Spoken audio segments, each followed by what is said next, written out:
గత ప్రభుత్వం మిమ్మల్ని అందరినీ భయపెట్టింది, అది నేను అర్థం చేసుకోగలను.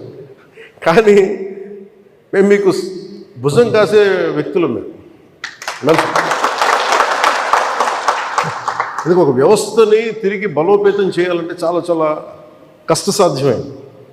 నాకు నిజంగా చెప్పాలంటే ఒకసారి నాకు ఇది నేను చాలా ఆనందంగా ఎంచుకున్న శాఖ. నేను ప్రభుత్వ ఉద్యోగ కొడుకుని, ఆ జీతాల మీద మేము పెరిగిన వాడిని. మా నాన్న జీతాలు రాకపోతే మమ్మల్ని స్కూల్ బయటికి పంపించి మళ్ళీ జీతాలు వచ్చిన తర్వాత మళ్ళీ స్కూల్లోకి ఎలవ్ చేసినాయి, అవి కూడా ఉన్నాయి నా సంఘటన. అలాంటి సంఘటనలు ఉన్నాయి. అందుకని కష్టాన్ని అర్థం చేసుకోగలను. అంటే 1వ తారీఖు జీతం రాకపోతే ఏమవుద్దు నాకు అనుభవం ఉంది. అలాగే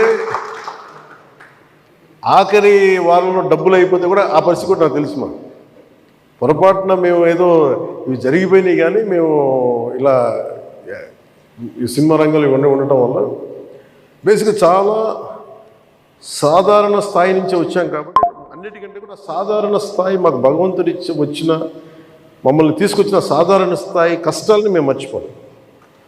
అందుకని ఈ రోజున రోడ్ల మీద బయటికి వెళ్ళి ఎందుకు ఆగి ఎందుకు మాట్లాడుతానంటే ఆ కష్టం ఎలా ఉంటుందో నాకు తెలుసు. ఇందాక మీరు ఇచ్చిన రిప్రజెంటేషన్ కూడా ఆ కష్టం ఎలా ఉంటుందో నాకు తెలుసు.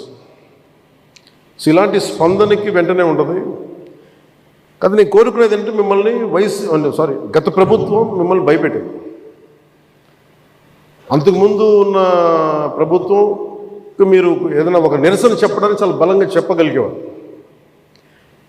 కానీ ఇప్పుడున్న కూటమి ప్రభుత్వం మీకు అండగా నిలబడుతుంది. ఫస్ట్ ముందస్తుగా మేము మీతో గొడవ పెట్టుకోవడానికి లేదు ఫస్ట్. ఎందుకంటే బ్యాడ్ బ్లడ్ ఉండకూడదని ఫస్ట్ ఫోన్ చేశాను మీకు. అరే వస్తే నువ్వు కలవలేదండి, నువ్వు కూర్చొని పెద్ద ఆఫీసులను కలుస్తాం, మమ్మల్ని కలవవా అనే ఒక చిన్న బాధ ఏదైనా ఉంటుంది. ఎందుకంటే నాకు తెలుసు, మా నాన్న బాధ నాకు తెలుసు. అందుకని వెంటనే ఫోన్ చేశానండి. ఆ కష్టం నాకు తెలుసు.